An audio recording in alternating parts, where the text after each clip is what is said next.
உலக மக்கள் அனைவருக்குமே பிரம்ம சக்தி சித்தர் வாக்கு பாலச்சித்தர் பாலஜனா சிறந்த நல் வணக்கங்களை தெரிவித்துக் கொள்கிறேன்.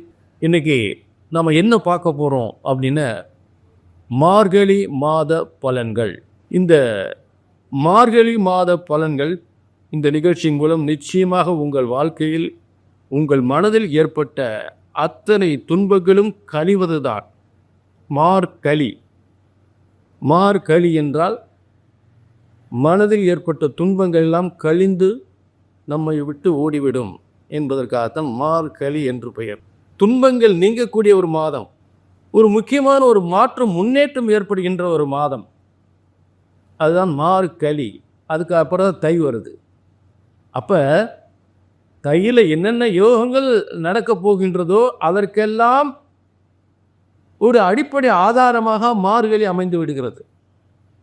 இப்போ வாழ்க்கையில் எல்லாருமே நல்ல யோகமான வாழ்க்கை வாழ வேண்டும், நல்ல ஒரு மாற்றம் வர வேண்டும், நல்ல ஒரு முன்னேற்றம் வர வேண்டும் என்பதற்காக ஒவ்வொருவரும் ஒவ்வொரு லட்சியத்துடன் பயணத்தை தொடர்ந்து கொண்டிருக்கிறார்கள். அவரவர் வாழ்க்கையில் முன்னேறுவதற்கான பல முயற்சிகளையும் எடுத்துக்கொண்டிருக்கிறார்கள்.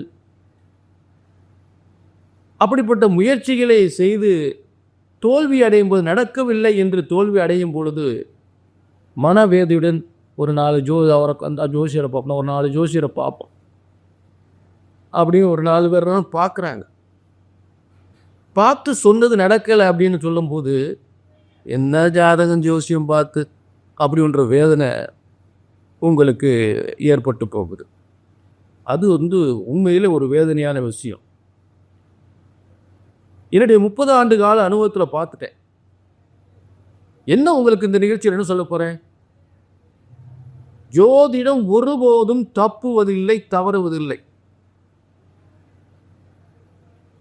ஐயா நீங்கள் சொல்கிறீங்க பாருங்க, என் பையன் படிச்சுட்டு 4 வருஷமாக வேலை இல்லாமல் இருக்காங்கய்யா, அவனுக்கு எப்போ வேலை கிடைக்கும் சொல்லி நாங்களும் ஒரு 4-5 ஜோசியருக்கு மேலே பார்த்துட்டோம். நாங்கள் பார்க்காத ஜோசியர் கிடையாது. அவங்க சொன்ன மாதிரி வேலையை கிடைக்க மாட்டேங்குது. ஆனால் பிறக்கும்போது அரசாங்க வேலைக்கு பிறந்திருக்கான் அப்படின்றாங்க. ஆனால் அவனுக்கு வேலையை 4 வருஷமாக படிச்சுட்டு வேலை இல்லாமல் இருக்கான். இப்போயே வயசு அவனுக்கு 27 வயசு ஆகி போச்சு. அவனுக்கு என்றைக்கு கல்யாணம் முடிக்க, என்றைக்கு வேலை கிடைக்கும், என்றைக்கு நான் கல்யாணம் முடிக்கிறது? அதே போல் பொம்பளை பிள்ளை படிக்கிற பிள்ளைய, நல்ல படிக்கிற பிள்ளையை நிப்பாட்டிட்டு நாங்கள் கல்யாணம் பண்ணுறதுக்காக வரன் பார்க்க ஆரம்பித்தோம். நான் மேல் படிப்பு படிக்கணும்னு சொல்லிச்சு, வேண்டாம்ப்பா காலாவது கல்யாணம் முடிக்கணும்னு சொல்லி, இல்லை நீங்கள் நம்ம குடும்ப கஷ்டத்துக்காக நான் மேலே படித்து நான் வேலைக்கு போகணும்னு நினைக்கிறேன் அப்படின்னு போய் எங்களுக்கெல்லாம் உழைச்சி போட வேணாம், நாங்கள் பார்த்துக்குறோம், பொம்பளை பிள்ளையை காலாவது கல்யாணம் முடிக்கிறது எங்கள் கடமை அப்படின்னு சொல்லி பொண்ணுக்கு மாப்பிள்ளை பார்க்க ஆரம்பித்தோங்கய்யா. 1 வருஷமா 2 வருஷமா பொம்பளை பிள்ளைக்கு 21 வயசில் மாப்பிள்ளை பார்க்க ஆரம்பித்து 5 வருஷம் ஆகி போச்சுங்கய்யா, இன்னும் கல்யாணம் முடியலை. அப்போ நாங்கள் ஒரு முயற்சி பண்ணி கல்யாணம் முடியலை. உங்களை மாதிரி ஜோசியர் அவரை பார்த்தா கல்யாணம் முடியுமா, இவரை பார்த்தா கல்யாணம் முடியலை.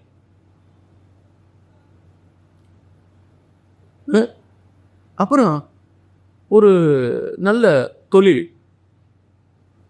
தொழில் வைக்கணும், ஒரு ஜோசியர் பார்த்து தொழில் பரணி வச்சும் தரணி கட்டியாலும் பிரமாதமாக இருக்கும் அப்படின்னு சொந்த தொழில் வைக்கலாம்னு சொல்லி சொந்த தொழில் வச்சு.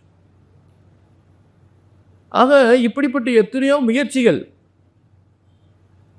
ஒரு கல்வி முயற்சிகள், ஒரு வேலை வாய்ப்புக்காக, ஒரு திருமணத்திற்காக, ஒரு கணவன் மனைவி பிரச்சனைகளுக்காக இந்நேரம் பார்த்து இத்தனை பொறுத்து கல்யாணம் முடிச்சுட்டோம், புருஷன் முன்னாடி சேர்ந்தே வாழ. அப்புறம் கல்யாணமாகி நல்ல பொருத்தம் பார்த்தா கல்யாணம் முடிச்சு வச்சோம், பொம்பளை பிள்ளைக்கு குழந்தை இல்லை. ஆக மாமனார் மாமியார் வீட்டில் ஒரே பிரச்சனை, குழந்தை இல்லைன்னு ஒரே பிரச்சனை. அடுத்த சிலருக்கு சொத்து பிரச்சனைகள். இந்த சொத்து பிரச்சனை முடிஞ்சாதான் பொம்பளை பிள்ளை கல்யாணம் முடிச்சு வைக்கணும் அப்படின்றது எத்தனையோ பேர். நல்ல வசதி வாய்ப்பாக இருக்கக்கூடிய ஒரு புறம் இருக்கட்டும், ஒரு சொத்து கைக்கு வந்தால் தான் அந்த சொத்து பிரச்சனை முடிஞ்சால் சொத்தை விற்று பிள்ளைகளுக்கு கல்யாணம் முடிக்கணும், இல்லை வேலைக்கு பணம் கட்டணும், இப்படியெல்லாம் பல பிரச்சனைகள்லாம் இருக்குது. அதுலலாம் இதுக்காக எத்தனையோ போராட்டங்கள் பண்ணி எத்தனையோ ஜாதகத்தை போய் பார்த்து அது நடக்கலை. அதாவது இந்த முயற்சிகள்லாம் பண்ணி நடக்கலைன்னா ஜாதகத்தை பார்த்தா எப்போ நடக்கும் தெரிஞ்சுக்குவோம் அப்படின்னு போய் முயற்சி பண்ணும்போது எதுவுமே நடக்கலை, அவர் சொன்ன நடக்கலை, இவர் சொன்ன நடக்கலை அப்படின்ற வேதனைகள் வந்தது. அந்த வேதனை தான் இங்கே வரக்கூடாது வரக்கூடாது வரக்கூடாது. இதுக்கு நான் என்ன உத்தரவாதம் தரேன்? ஜோதிடம் ஒருபோதும் தப்புவதில்லை, தவறுவதில்லை. அப்புறம் ஏங்க நடக்கலை? நல்ல கவனிங்க. இது பிரம்மசக்தி சித்தர் வாக்கு ஜோதிடம். அதே நேரத்தில் முதல்ல இந்த ஜோதிடம் யாரால் படைக்கப்பட்டது? பிரம்ம வேதத்தில் பிரம்மனால் படைக்கப்பட்டதான் ஜோதிட சாஸ்திரம். ஆக ஜோதிட சாஸ்திரம் ஒருபோதும் தப்புவதில்லை, தவறுவதில்லை. தப்பாது, தவறாது. அதை கழித்து சொல்வதை தான் தவறு ஏற்படுகின்றது. அந்த தவறு தான் இங்கே வரக்கூடாது. ஆக உங்களுக்கு நல்ல கவனியா, கல்யாணம் முடியலையா, வேலை கிடைக்கலையா, கல்யாணம் முடிஞ்ச பிரச்சனையா இருக்கா, குழந்தை இல்லாமல் இருக்கா, சொத்து பிரச்சனைகளா, வீட்டில் சின்ன செய்வன கோளாறா, அரசாங்க வேலை கிடைக்கலையா, எதுவாக இருந்தாலும் ஒரு முறை ஜாதத்தை தூக்கியாச்சுன்னு அந்த சித்தர்வாக்கு பிரம்மசக்தி சித்தர்வாக்கு ஜோதிடத்தின் மூலம் பாலஜனா உங்களுக்கு ஒரு சித்தமாக ஒரு சித்தியோடு வழங்குகின்ற உறுதியான உத்தரவாதம். இங்கே சொன்னது நடக்கும், நடந்தே ஆகும், நடந்தே தீரும். அதை அந்த பிரம்ம வேத சாஸ்திரப்படி சரியாக கணித்தால் சரியாக நடக்கும். ஏனென்றால் ஜோதிட சாஸ்திரம் இறைவனால் படைக்கப்பட்டது. ஆக ஒருபோதும் தப்புவதில்லை. ஜோதிடம் ஒருபோதும் தப்புவதில்லை, தவறுவதில்லை. அதை கணித்து சொல்வதுதான் தவறு ஏற்படுகின்றது. ஆக இந்த நிகழ்ச்சியை பார்த்துறோம், யாரும் கவலைப்பட வேண்டிய அவசியமே இல்லை. என்ன நடக்கலை பார்த்துருவோம், சரிங்களா? கீழே நம்பர் இருக்கு, ஒரு அப்பாயின்மெண்ட் வாங்கிக்கங்க. அப்பாயின்மெண்ட் வாங்கிக்க. உங்களுக்கு என்ன நடக்கலை, ஏன் நடக்கலை, எதுக்காக நடக்க, என்ன காரணம் புரிஞ்சுட்டீங்களா? நிச்சயமாக இந்த நிகழ்ச்சியின் மூலம் எல்லாருக்குமே உங்கள் வாழ்க்கையில் எடுப்படுகின்ற அத்தனை முயற்சிகளுமே இந்த நிகழ்ச்சி மூலம் நல்லது நடந்தே ஆகும், நல்லது நடந்தே ஆகும். அந்த உறுதி உத்தரவாதம் உண்டு. புரிஞ்சுட்டீங்களா? கீழே நம்பருக்கு ஒரு அப்பாயின்மெண்ட் வாங்கிக்க. ஏன்னா இதுக்கு அத்தனை பேருக்கு சொல்லப்படுகின்ற ஒரு பொது ஆண்டவன் பிரம்மன் ஒவ்வொருவருடைய தலையெழுத்தையும் தனித்தனியாக எழுதியிருக்கிறார். கூட பிறந்தவங்க 3 பேர் 4 பேர் இருந்தாலும் ஒவ்வொருத்தருக்கும் தலையெழுத்து வரமா இருக்கும். அவன் கூட பிறந்தவனா, இவ்வளோ பெரிய ஆளாயிட்டான், இவன் எப்படி இருக்கான், ஆண்டவன் தனித்தனியாக எழுதியிருக்கார். ஆக கவலை வேண்டாம், எல்லாருக்கும் இந்த நிகழ்ச்சி நல்லது நடக்கும், நடக்கும், நடந்தே ஆகும், நடந்தே தீரும். வாழ்க வளமுடன் எல்லாரும். அதை இப்போ நம்ம பலனுக்கு தொடரும். அடுத்து ஒவ்வொரு ராசிக்கு பலனுக்கு தொடரும். மார்கழி மாத பலன்கள். இந்த மார்கழி மாத பலன்கள் யாருக்கு பார்க்க போகிறோம் அப்படின்னு, கன்னி ராசிக்கு இன்னைக்கு மார்கழி மாத பலன்கள் பார்க்க போகிறோம். 16/12/2024 ஆரம்பிக்கின்ற இந்த மார்கழி மாதம் 13/1/2025 புத்தாண்டு முடிவடைகிறது. இந்த மார்கழி மாதம், இந்த மார்கழி 17ஆம் தேதி நமக்கு புத்தாண்டு பிறக்கின்றது. மேலும் மார்கழி என்றால் கழிந்தது. என்ன கழிந்தது? துன்பங்கள், வேதனைகள், சோதனைகள் எல்லாம் கழிந்தது, கழிய போகிறது. முன்னேற்றத்தின் வழிகளை உருவாக்கப் போகிறது. மாபெரும் மாற்றங்கள், மாபெரும் நல்ல யோகங்கள், நல்ல மாற்றங்கள், நல்ல முன்னேற்றங்கள் ஏற்பட போகிறது. கன்னி கலங்கப்பட்ட காரியமெல்லாம் நல்ல விதமாக ஒரு மகிழ்ச்சியான வாழ்க்கை அமைவதற்கான கன்னிராசிக்காரர்கள் கண்கலங்கி வேதனைப்பட்ட விஷயங்கள் எத்தனையோ விஷயங்கள். கன்னிராசிக்காரவங்ககிட்ட நம்ம எதுவுமே அவங்ககிட்ட நம்ம வாங்க முடியாது, எதுவுமே அவங்ககிட்ட வாங்க முடியாது. அவங்க எல்லாமே மனசுக்குள்ள போட்டு திட்டம் போட்டுக்கிட்டே வச்சுருப்பாங்க. அப்பப்போ எப்பப்போ செயல்படுத்தமோ அப்பப்போ கரெக்டாக செயல்படுத்துவாங்க. ஆனால் அப்படி யார்கிட்டையும் சொல்லாமல் என்ன காரியத்தையும் நல்லபடியாக முடிக்கணும்னு நினைப்பாங்க. ஆனால் அவங்களால் முடிக்க முடியாது. அதெல்லாம் அப்படிப்பட்ட ஒரு சிறப்பான மனசுக்குள்ள மிகப்பெரிய திட்டம் திட்டி வச்சுருக்கீங்க. பிளான், எதிர்காலத்தின் பிளான், மிகப்பெரிய ஒரு முன்னேற்றமான ஒரு திட்டம் இருக்குது. அதெல்லாம் மிகப்பெரிய வெற்றி அடைய போகுது. ஏன்னா மார்கழி 17 பிறக்கப்படுகின்ற ஒரு புத்தாண்டு 2025 உங்களுக்கு சிறந்த யோகத்தை ஏற்படுத்தும். சிறந்த யோகத்தை, சிறந்த முன்னேற்றத்தை ஏற்படுத்தும். அதில் மாற்றமே இல்லை. காலச்சக்கர கிரக மாற்றங்கள் இந்த 2025 கன்னி ராசிக்கு மிகப்பெரிய சாதனை, மிகப்பெரிய தொழில் வெற்றிகள், நல்ல வேலை வாய்ப்புகள், அரசாங்க வேலைகள் என்று ஒரு சிறந்த முன்னேற்றத்தை ஏற்படுத்தக்கூடிய சிறந்த மாதமாக கழிந்தது. துன்பங்கள் கழிந்தது, மாறி கழிந்தது. மாறி கழிந்தது என்றால் மழைக்காலம் கழிந்தது. மாறி கழிந்தது, கழிந்தது. மார்கழி என்றால் தேவாதி தேவர்களெல்லாம் ஆசி வழங்கக்கூடிய ஒரு சிறந்த மாதம். அனைத்து தேவர்களும் எல்லா ஆலயங்களிலும் நாம் வேண்டி வழிபடுகின்ற அத்தனை காரியங்களுக்கும் ஆசீர்வாதம் வழங்குகின்ற ஒரு சிறந்த மாதமாக அந்த மார்கழி மாதம் அமையப் போகிறது. எல்லா 30 கோடி தேவர்களும், எல்லா தேவாதி தேவர்களெல்லாம் எல்லா ஆலயங்களும் சென்று அந்த ஆலயத்தில் வழிபடக்கூடிய மக்களுக்கு அவங்களுக்கெல்லாம் என்ன வேண்டி விரும்பி அந்த வழிபாடு செய்கிறார்களோ அத்தனை வேண்டுதலும் நிறைவேற்றக்கூடிய அளவுக்கு இந்த தேவாதி தேவர்கள் ஆசி வழங்குவார்கள். அவங்க ஒரு இடத்துல மட்டும்தான் இருப்பாங்க சொல்லி, ஒரு இடத்துல பார்க்குறவங்க அந்த பார்க்குற தேவாதி தேவர் எல்லா ஆலயங்களுமே ஒரே உருவமாக தெரியும். நம்ம ஆலயத்தில் மட்டும்தான் அங்கே இருக்காங்க அப்படின்னு நினைக்காதீங்க. இங்கே இருந்தானா எல்லா ஆலயம் அந்த உருவங்கள் அங்கே போய் ஆசி வழங்கிட்டு இருக்கும். புரிஞ்சுட்டீங்களா? தூணிலும் இருப்பான், துரும்பிலும் இருப்பான் என்பது பெருமாளுடைய ஒரு இது மாதிரி தேவாதி தேவர்களும் எல்லா ஆலயங்களிலுமே இங்கே இருக்கிற ஒரு தெய்வ சக்தி எல்லா ஆலயங்களும் நிறைந்திருக்கும். அந்த அப்படிப்பட்ட மார்கழி மாதம். மார்கழி மாதம் எல்லா ஆலயங்களிலுமே அனைத்து தேவாதி தேவர்களும் எல்லாருக்கும் ஆசி வழங்கக்கூடிய ஒரு சிறந்த மாதமாக, அதான் மார்கழியுடைய ஸ்பெஷலே அதுதான்.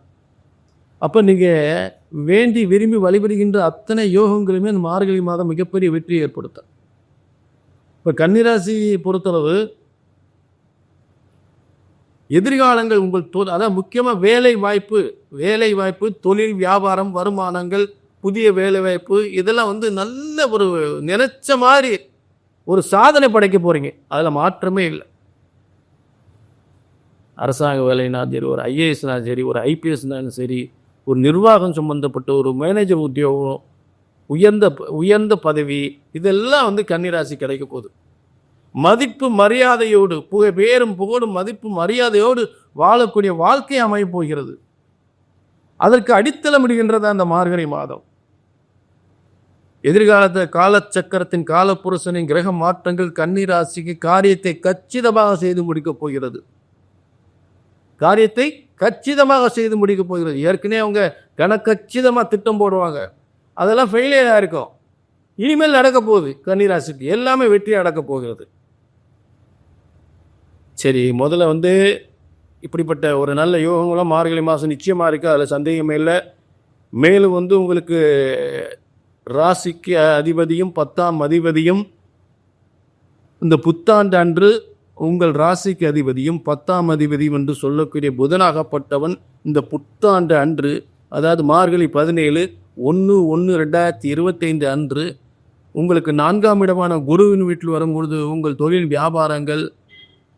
வியாபாரங்கள், வாகன யோகங்கள், சொத்து யோகங்கள், பதவி யோகங்கள், திருமண யோகங்கள் என்ற அத்தனை யோகங்களும் சிறப்பு பெறும். செய்கின்ற வியாபாரம் விருத்தி அடையும், வருமானங்கள் அதிகப்படும். புரிஞ்சுட்டீங்களா? எல்லாவித வியாபாரங்களும், எல்லாவித உத்தியோகங்களும், எல்லாவித வேலை வாய்ப்புகளும் சிறப்பு பெறுகின்ற ஒரு சிறந்த யோகமான மாதமாக இந்த புதனுடைய மாற்றங்கள் ஏற்படுகின்ற மார்கழி 17. அடுத்து அதுக்கு முன்னாடி மார்கழி 15 பார்த்தீங்கன்னா உங்களுக்கு தனகாரகன் 5ஆம் இடத்துல ஏற்கனவே இருக்கிறார். அடுத்து சனியோட சேரார். 2/9 சுக்கிரன் 5ஆம் இடத்திலிருந்து மிகப்பெரிய ஒரு அதிர்ஷ்டத்தை ஏற்படுத்தக்கூடிய தற்போது இருக்கார். அடுத்த ஒரு மாறக்கூடிய மார்கழி 15 கும்பராசிக்கு சுக்கிரன் போகும்போது சனியோடு சேரும்போது சுக்கிரன் வலிமை அதிகப்படுகின்றது. இப்போ ஒரு இடத்துல ஒரு 2 பேர் சேர்ந்து ஒரு வேலை பார்க்கும்போது ஒருத்தருக்கு பிடிக்காத ஆள் கூட இன்னொரு ஆள் சேர்ந்து வேலை பார்க்க முடியாது. ஏன்டா இவனை போட்டேன் இந்த இடத்துக்கு, என்னால் இவனை மூஞ்சியை பார்த்தே வேலை பார்க்க முடியல, என்னால் எனக்கு வேலை பார்க்க இஷ்டம் இல்லை, அப்படி வேலை ஓடாது. ஆனால் பிடிச்ச மாதிரி ஆள் சேர்ந்துருச்சுன்னு, ஏய் வாப்பா வாப்பா வாப்பா, ஒன்று தான் எதிர்பார்த்துட்டே இருந்தேன், நீ வருவேன்னு கொஞ்சோடு எதிர்பார்க்கல. ஏன்னா சனிக்கு பிடிச்சமான சுக்கிரன். இந்த வேலையை நீ குடிச்சிடலாம்ப்பா, வாப்பா, இந்த தொழில் இப்படி பண்ணிடலாம்ப்பா, இந்த தொழில் விருதி பண்ணிடலாம், அந்த வேலையை இந்த மாதிரி செஞ்சு முடிச்சிடலாம், இந்த கட்டட வேலையை சொத்து பிரச்சனை முடிச்சிடலாம், இந்த வாகனத்தை இப்படி முடிச்சிடலாம். இப்படி எல்லாவித தொழில்களும் சனியோட சுக்கிரன், தனக்கு பிடித்தமான சுக்கிரன், சனிக்கு பிடித்தமான சுக்கிரன், சுக்கிரனுக்கு பிடித்தமான சனி ரெண்டு ஒன்று சேரும்போது கன்னியுடைய யோகங்கள் மிகப்பெரிய யோகத்தை ஏற்படுத்தும். ஏன்னா கன்னிக்கு தனஸ்தானாதிபதி சுக்கிரன், பூர்வ புண்ணியஸ்தானாதிபதி சுக்கிரன், சனி. கன்னிக்கு பூர்வ புண்ணியஸ்தானாதிபதி சனி பகவான், தனஸ்தானம் தனம் பாக்கியஸ்தானம். இந்த ரெண்டு ஸ்தானத்துக்குரிய சுக்கிரன் சனியோடு சேரும்பொழுது பதவி யோகங்கள், நல்ல வேலை வாய்ப்புகள், நல்ல திருமண யோகங்கள், புத்திர யோகங்கள், சொத்து யோகங்கள், பதவி யோகங்கள் சொல்ல வேணாம். அப்படி ஒரு மார்கழி மாதத்தில், அப்படி ஒரு இந்த மார்கழி 17 நமக்கு ஒரு நல்ல ஒரு மாற்றங்கள், நல்ல முன்னேற்றம் உறுதியாக ஏற்பட போகுது. இதில் ஏதாவது சரியாக நடக்கலை, நிறைய ஜாதகங்கள் பார்த்தோம், வேதனை போட்டுப்போம், ஒன்றுமே நடக்கலை, இந்த அவரை பார்த்தேன் இவரை பார்த்தேன் அப்படி சொன்னார் இப்படி சொன்னார், அது ஒன்றுமே நடக்கலைங்க அப்படின்னு வேதனைப்பட்டீங்கன்னா இதுக்கு ஒரே ஒரு காரணம் தான். முதல்ல நான் சொல்ற நல்ல கவனிங்க. ஜோதிடம் ஒருபோதும் தப்புவதில்லை, தவறுவது. என எந்த பிரம்மன் நம்மை படைத்திருக்கிறாரோ அந்த பிரம்மனால் எழுதப்பட்டதான் பிரம்ம வேத ஜோதிட சாஸ்திரம். ஆக இறைவனால் உருவாக்கப்பட்ட, இறைவனால் படைக்கப்பட்ட ஜோதிட சாஸ்திரம் எப்படிங்க தப்பும்? ஆக ஜோதிடம் ஒருபோதும் தப்புவதில்லை, தவறுவதே, அதை கணித்து சொல்வதுதான் தவறு ஏற்படுகின்றது. ஆக ஒரு ஜோதிடத்தின் பலன் சொன்னது நடக்கலை அப்படின்னா ஒன்று உங்கள் ஜாதகம் தப்பாக இருக்கும், இல்லாட்டி ஜோதிடம் தப்பாக இருங்க. இந்த ரெண்டு காரணம் தான். இதைத்தான் அடிக்கடி சொல்கிறேன்.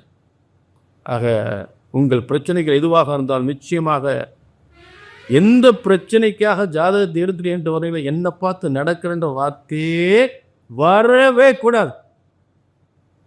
பிரம்மசக்தி சித்தர் வாக்கு ஜோதிடத்தின் மூலம் கண்டிப்பாக இந்த நிகழ்ச்சியை பார்க்கக்கூடிய உங்கள் ஒவ்வொருவருக்கும் நல்ல யோகங்களும் நல்ல மாற்றங்களும் நினைத்த மாதிரி வாழ்க்கை அமைய வேண்டும், நல்லது நடக்க வேண்டும். கீழே நம்பர் இருக்கு, ஒரு அப்பாயின்மெண்ட் வாங்கிக்கங்க. இது எத்தனை பேருக்கும் சொல்ல போகின்ற பொதுவான பலன். ஆனால் நம்மை படைத்த பிறகு ஒவ்வொருவருக்கும் ஒவ்வொரு விதமான ரகசிய யோகங்களை படைத்திருக்கிறார்.